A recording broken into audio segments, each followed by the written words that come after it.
And now, Chapter 31, Songs by the Gopis.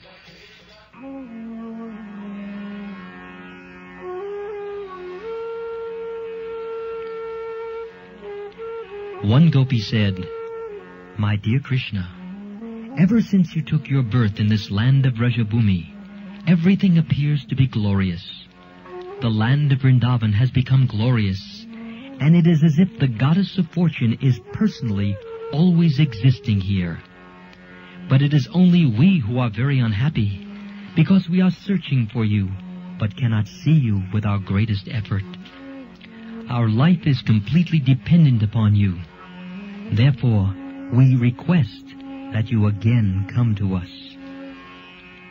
Another gopi said, "My dear Krishna, you are the life and soul even of the lotus flower that grows on the water of the lakes, made transparent by the clear rains of autumn. Although the lotus flowers are so beautiful, without your glance, they fade away. Similarly, without you, we are also dying. Actually, we are neither your wives nor slaves. You never spent any money for us, yet we are simply attracted by your glance. Now, if we die without receiving your glance, you will be responsible for our deaths."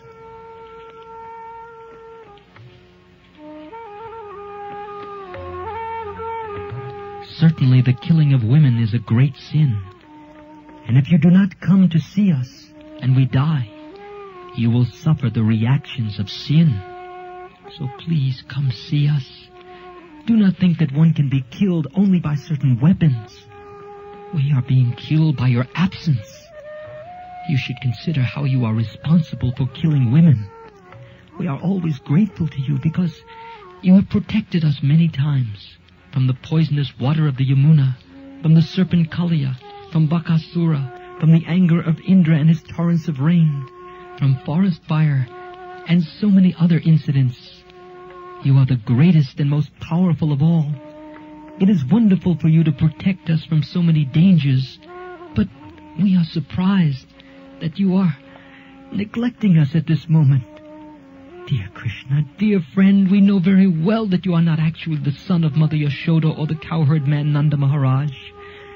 You are the supreme personality of Godhead and the super soul of all living entities. You have, out of your own causeless mercy, appeared in this world, requested by Lord Brahma for the protection of the world. It is by your kindness only that you have appeared in the dynasty of Yadu.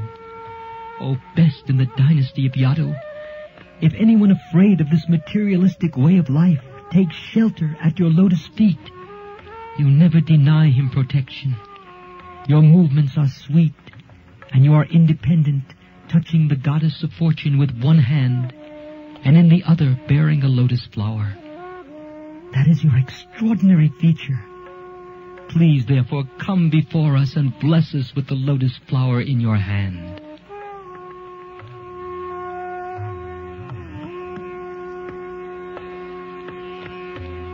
Dear Krishna, you are the killer of all the fears of the inhabitants of Vrindavan. You are the supremely powerful hero, and we know that you can kill the unnecessary pride of your devotee, as well as the pride of women like us, simply by your beautiful smile. We are simply your maidservants and slaves. Please, therefore, accept us by showing us your lotus-like beautiful face. Dear Krishna, actually we have become very lusty, having been touched by your lotus feet.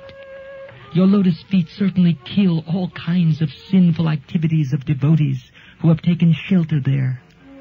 You are so kind that even the ordinary animals take shelter under your lotus feet. Your lotus feet are also the residence of the goddess of fortune, yet you dance on the head of the Kaliya serpent with them. Now we are requesting you to kindly place your lotus feet on our breasts and pacify our lusty desires to touch you.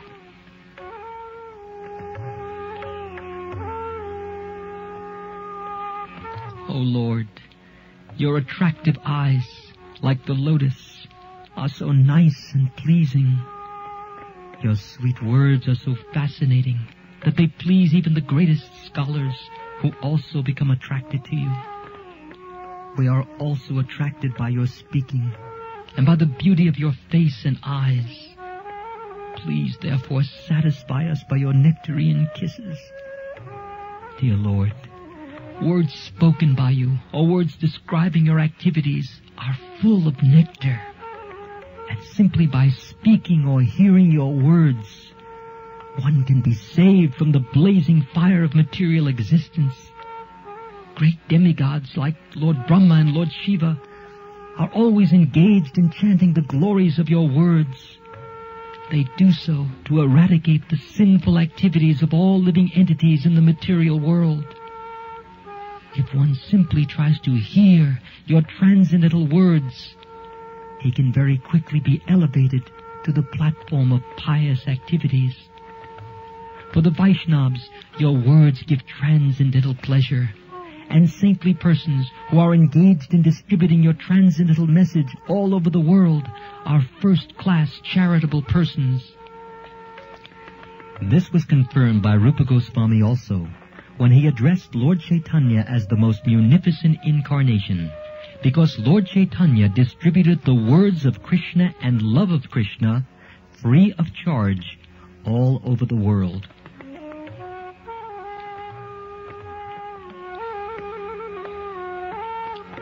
Dear Krishna, the Gopis continued, you are very cunning. You can imagine how much we are distressed simply by remembering your cunning smile, your pleasing glance, your walking with us in the forest of Vrindavan, and your auspicious meditations. Your talks with us in lonely places were heartwarming. Now we are all aggrieved to remember your behavior. Please save us. Dear Krishna, certainly you know how much we are saddened when you go out of Vrindavan village to tend the cows in the forest. How we are afflicted simply to think that your soft lotus feet are being pricked by the dry grass and the tiny stones in the forest. We are so attached to you that we always think simply of your lotus feet.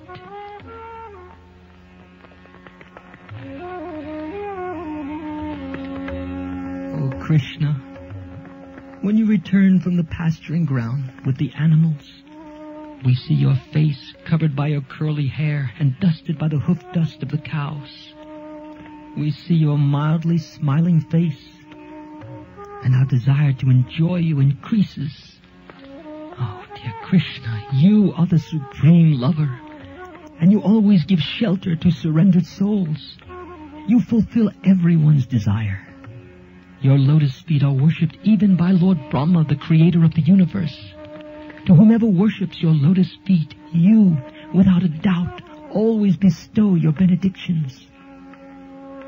So kindly be pleased with us, and keep your lotus feet on our breasts, and thus relieve our present distresses. Dear Krishna, we are seeking your kisses, which you offer even to your flute. The vibration of your flute enchants the whole world, and our hearts also.